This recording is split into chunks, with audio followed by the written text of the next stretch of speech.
नमस्कार, आप सभी का स्वागत है कार्यक्रम हमारा स्वास्थ्य में। मैं हूं प्रीति। दर्शकों, मौसम का बदलना प्रकृति की देन है और ये बदलाव बहुत ज़रूरी भी है क्योंकि पर्यावरण और वातावरण में संतुलन बनी रहती है इससे। लेकिन आज आप सोच रहे होंगे कि मैं मौसम के बारे में क्यों जिक्र कर रही हूँ।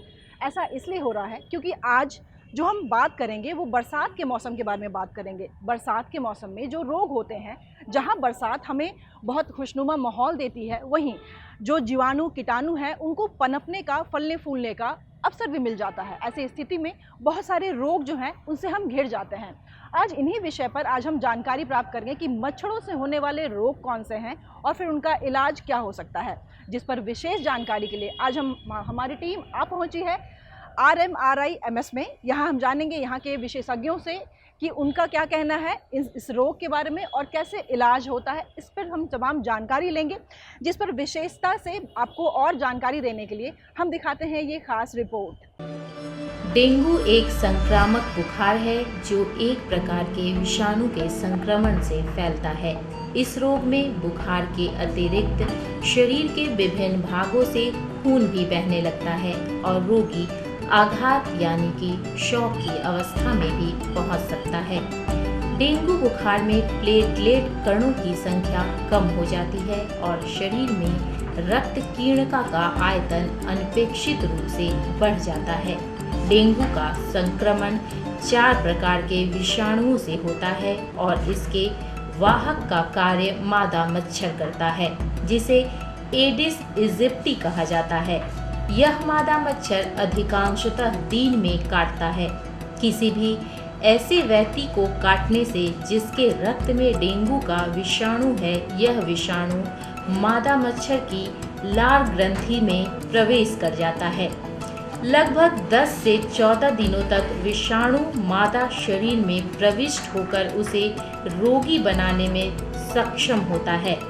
डेंगू छूत का रोग नहीं है, पर इसका संक्रमण मच्छर के काटने से ही हो जाता है। अधिक जनसंख्या घनत्व वाले क्षेत्रों में एडिस इजिप्टी मच्छरों द्वारा तीव्र गति से डेंगू के विषाणुओं का फैलाव होता है और अगर गर्भवती माता डेंगू पीड़िता है तो उसके शिशु को भी डेंगू का संक्रमण होने की संभावना बनी रहती है। तो जैसा कि आप सभी जानते हैं, हम इस वक्त मौजूद हैं RMRIMS में। आपको मिलवाते हैं यहाँ के निदेशक डॉक्टर कृष्णा पांडे सर से, जो आपको बताएंगे कि मच्छरों से जो होने वाले रोग हैं वो क्यों होते हैं, कैसे होते हैं और फिर उनका इलाज क्या है। जानेंगे इन तमाम सवालों के जवाब को। सर, पहले तो आपका बहुत बहुत स्वागत है हमारे कार्यक्रम में। क्योंकि हम लोग आज बात करना चाह रहे हैं कि जो मच्छरों से, क्योंकि अभी मौसम जो है वो बरसात का है और ऐसे में मच्छरों से जो भी रोग है वो बहुत ज़्यादा फैलता है, क्योंकि लोग जागरूक नहीं है या फिर कोशिश नहीं कर पाते हैं। तो क्या कुछ करना चाहिए उनको?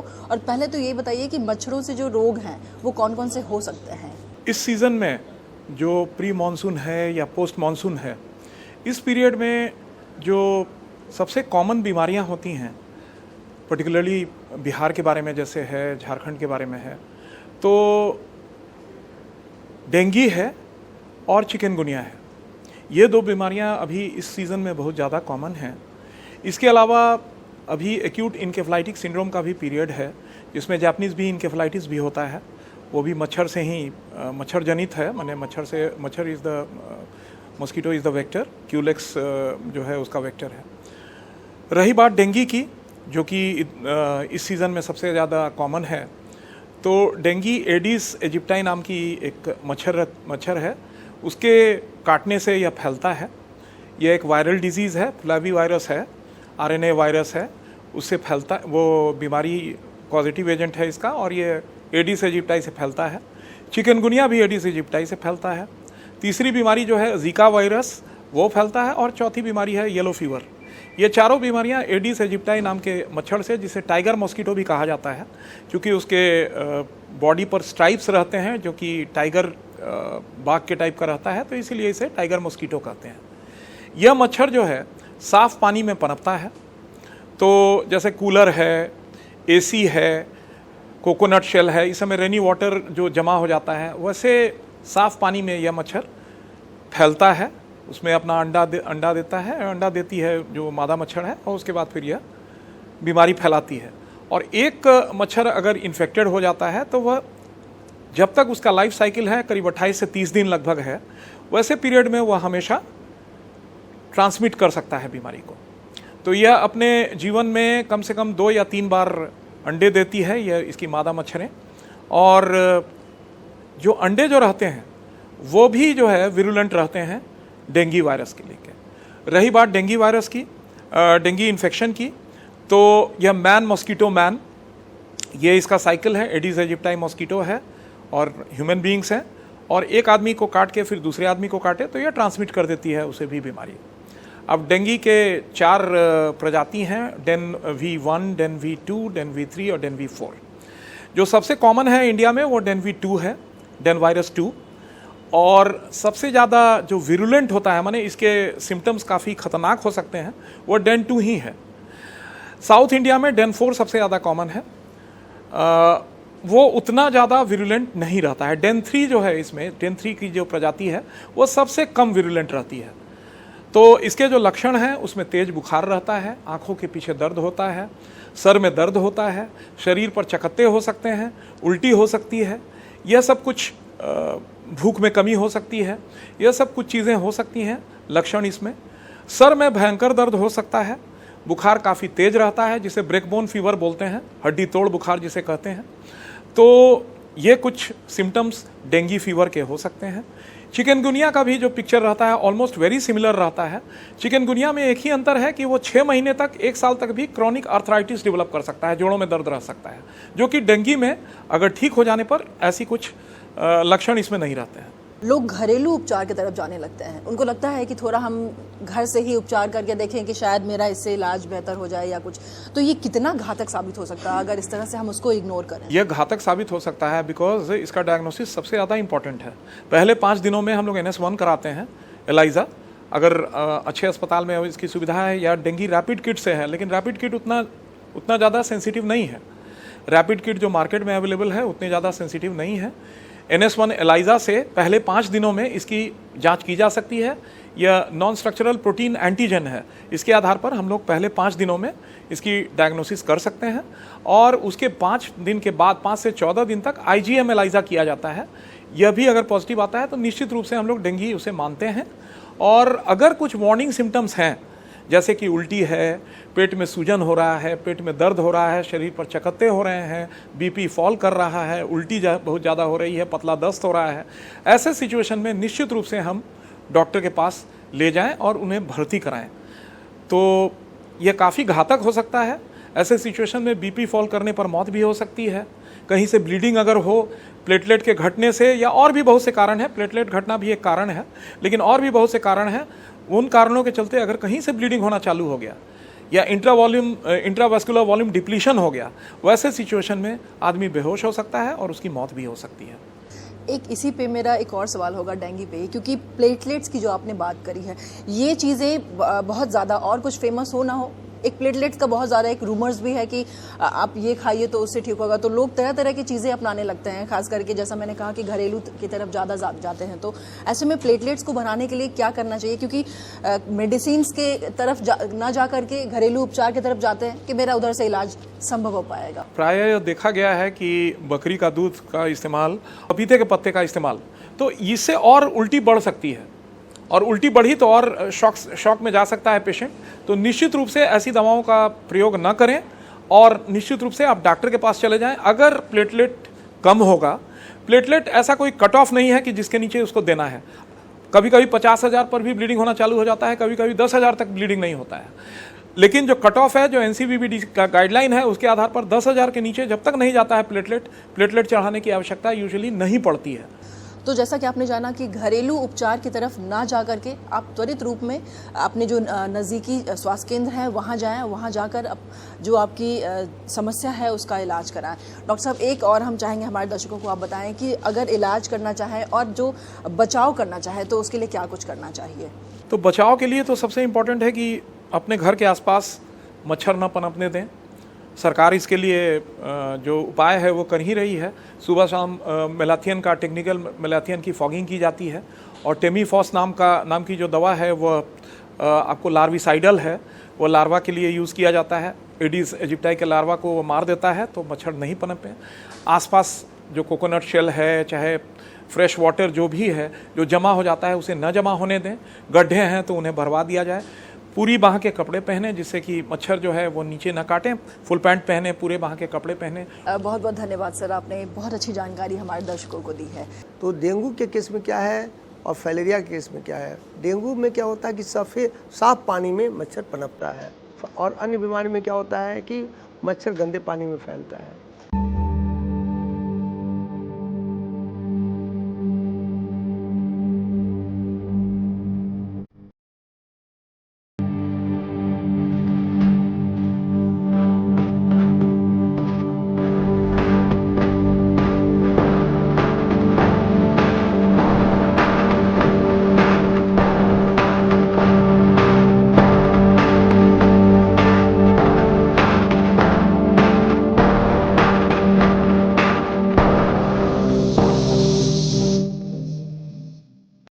तो हमारे साथ इस वक्त मौजूद हैं डॉक्टर कैलाश कुमार, जो कि क्षेत्रीय निदेशक हैं परिवार कल्याण मंत्रालय भारत सरकार द्वारा। आइए उनका स्वागत करते हैं और उनसे जानते हैं कुछ ज़रूरी सवाल के जवाब को। सर, आपका पहले तो बहुत बहुत स्वागत है हमारे कार्यक्रम में। क्योंकि आप देख रहे हैं पूरा जो कंट्री है, मतलब इंडिया, भारत के अंदर जहाँ पे भी जो जागरूकता फैलाई जा रही है या फिर क्या कुछ कदम उठाया जा रहा है भारत सरकार के द्वारा जो वेक्टर जनित रोग है या जो मच्छरों का प्रकोप है, इसको कम करने के लिए। भारत सरकार के उच्च पदाधिकारी, राज्य सरकार के उच्च पदाधिकारी का एक कमेटी बन के इस पे बहुत ज़्यादा गहन किया जा रहा है कि 6 बीमारी जो हमारा है, malaria, kala azar, filaria, dengue, chikungunya and जापानी एन्सेफेलाइटिस।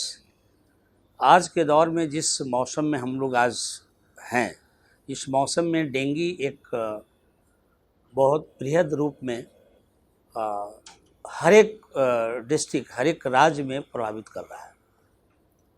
उसके लिए भारत सरकार अपने सारे जो नियम हैं, जो भी प्रोग्राम का प्रोटोकॉल है, उसको मेंटेन करने के लिए भारत सरकार, राज्य सरकार अपने कंसर्न डिस्ट्रिक्ट पे सारे पदाधिकारियों से बातचीत करके इसके उन्मूलन के लिए, इसके रोकथाम के लिए प्रयास कर रहे हैं।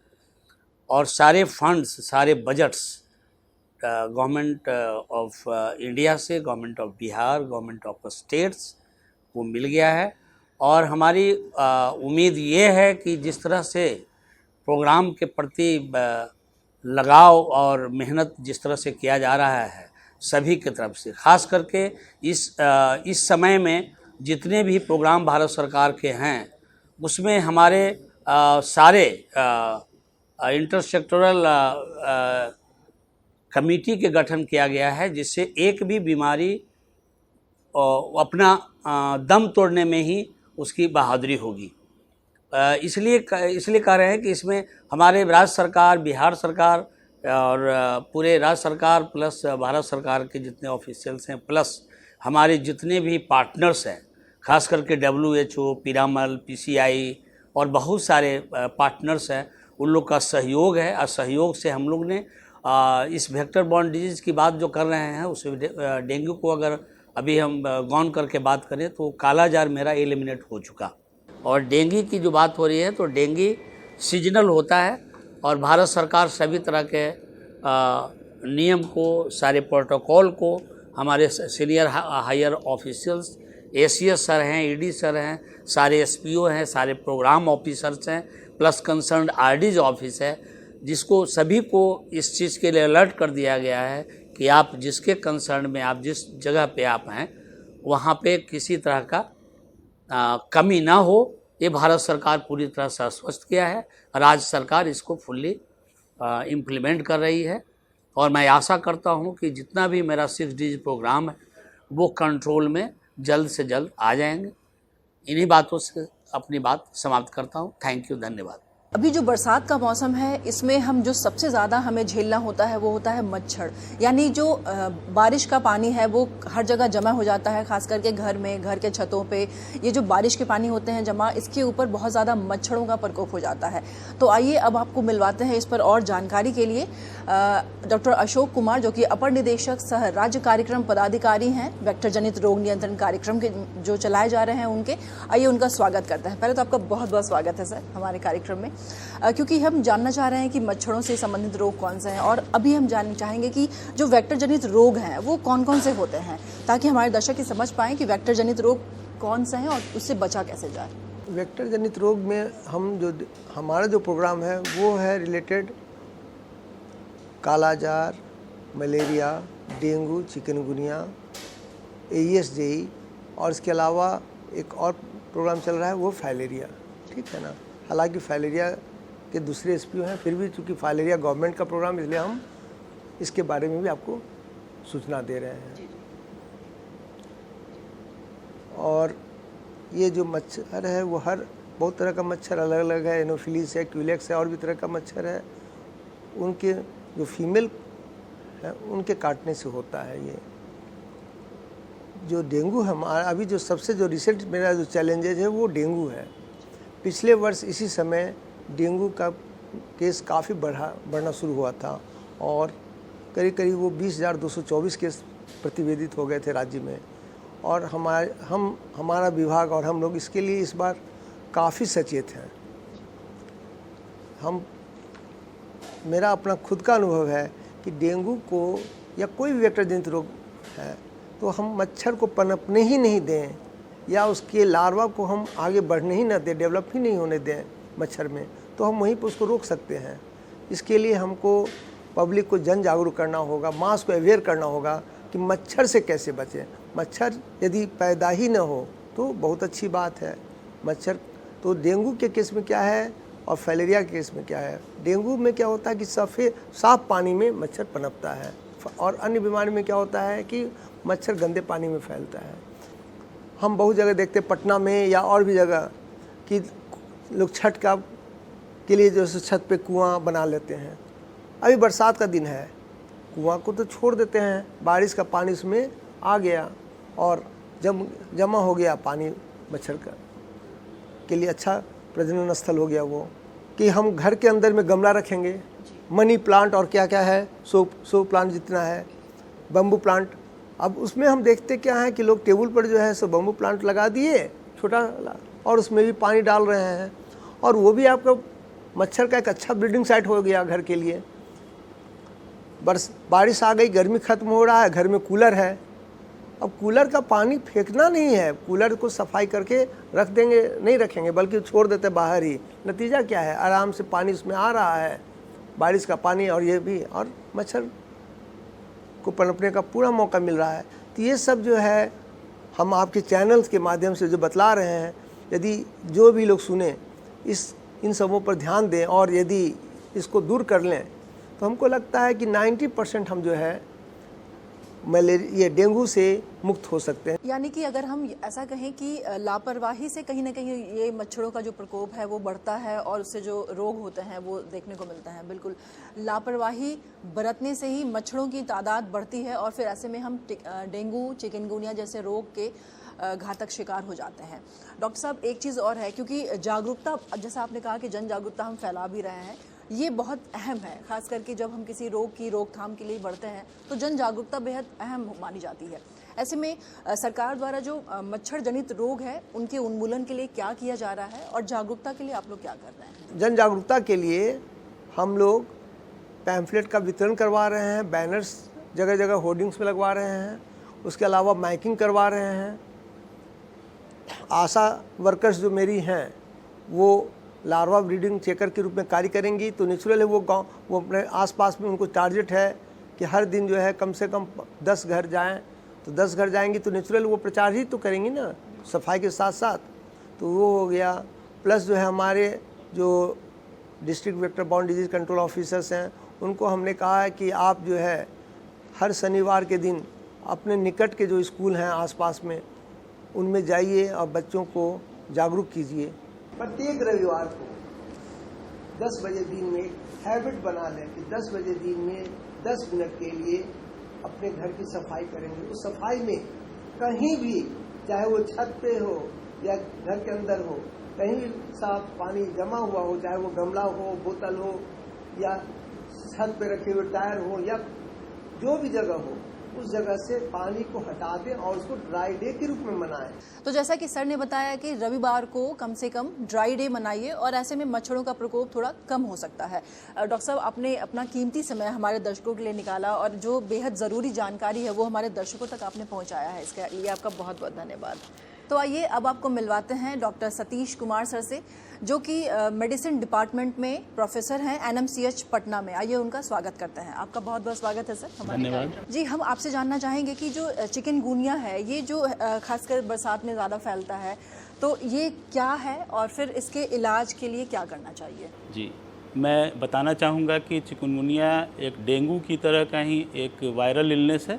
बिल्कुल उसके सारे लक्षण जो होते हैं लगभग डेंगू बुखार की तरह ही होते हैं। पेशेंट जो है यूजुअली आते हैं हमारे पास काफ़ी तेज़ बुखार लेकर, कमर का दर्द और घुटनों का जो जितने भी जो जोड़ हैं हमारे शरीर के, घुटने हैं, कंधे हैं या फिर हमारे हाथ हैं, तो इनके जोड़ों में खास करके दर्द होता है। ये सबसे महत्वपूर्ण है, जो कि डेंगू में इतना ज़्यादा दर्द नहीं होता है। ये चिकनगुनिया की खास बात है कि इसमें जोड़ों का दर्द सबसे इम्पॉर्टेंट है, बुखार के साथ जोड़ों का दर्द। यानी कि अगर कोई भी मरीज आ रहे हैं जो कि बुखार के साथ काफ़ी तेज़ उनको जोड़ों का दर्द है, कमर का दर्द है, तो उसमें हम लोग चिकनगुनिया बुखार जो है वो सोचते हैं कि ये चिकनगुनिया बुखार हो सकता है और उसके लिए फिर हम लोग आगे इलाज उसका करते हैं। सर, आपने बताया कि जोड़ों का दर्द इसमें ज़्यादा होता है, तो क्या जब ये मैं बात कर रही हूँ कि चिकनगुनिया जो अगर ख़त्म हो जाए तो उसके बाद क्या इस दवाई लेनी पड़ेगी जोड़ों के दर्द के लिए भी लगातार? नहीं, ये कई बार ऐसा होता है क्योंकि ये एक वायरल इलनेस है, वायरल बुखार है। तो वायरल जितने भी तरह के वायरल जो भी बुखार होते हैं वो अक्सर हाँ कुछ दिनों के लिए ही ये जो भी इलनेसेस होती हैं ये रुकती हैं। जैसे हो सकता है कि कुछ एक हफ्ते या 2 हफ्ते या 3 हफ्तों के लिए ही बुखार और जो दर्द है ये हो सकता है। बट कई बार ऐसा होता है कि चिकनगुनिया के जो बुखार हैं ये तो ठीक हो जाते हैं, बट जोड़ों का दर्द कई बार 6 महीने या साल तक भी ये दर्द हो सकता है, जिसको हम लोग क्रॉनिक चिकनगुनिया बोलते हैं। तो वैसे कंडीशन में हमें इसका इलाज काफ़ी लंबे समय तक भी करना पड़ता है। ऐसे में क्या उपाय करना चाहिए, क्योंकि बचाव जो है बेहद ज़रूरी है, तो मैं चाहूँगी हमारे दर्शकों को आप बताएं कि उपाय क्या करें। जी, ये मैं बताना चाहूँगा कि जो चिकनगुनिया बुखार है ये बिल्कुल डेंगू बुखार की तरह ही एडिस मच्छर के काटने से होता है। और सबसे महत्वपूर्ण है कि एडिस मच्छर जो है वो हमारे आसपास ना पनपें, उनको हम ना पनपने दें। अगर कहीं हमारे आसपास में पानी लगा है या कहीं पर भी ऐसी जगह है जहाँ मच्छर पनप सकते हैं, तो उस जगह को हम जो है वो साफ़ सुथरा करें, स्प्रे का छिड़काव करें, जो हम लोग अपने घर के आसपास में कर सकते हैं, ताकि मच्छर हमें नहीं काटे, क्योंकि ये जो बीमारी है चिकनगुनिया की, ये मच्छर के काटने से ही होती है। तो सबसे महत्वपूर्ण है कि मच्छर से बचें हम।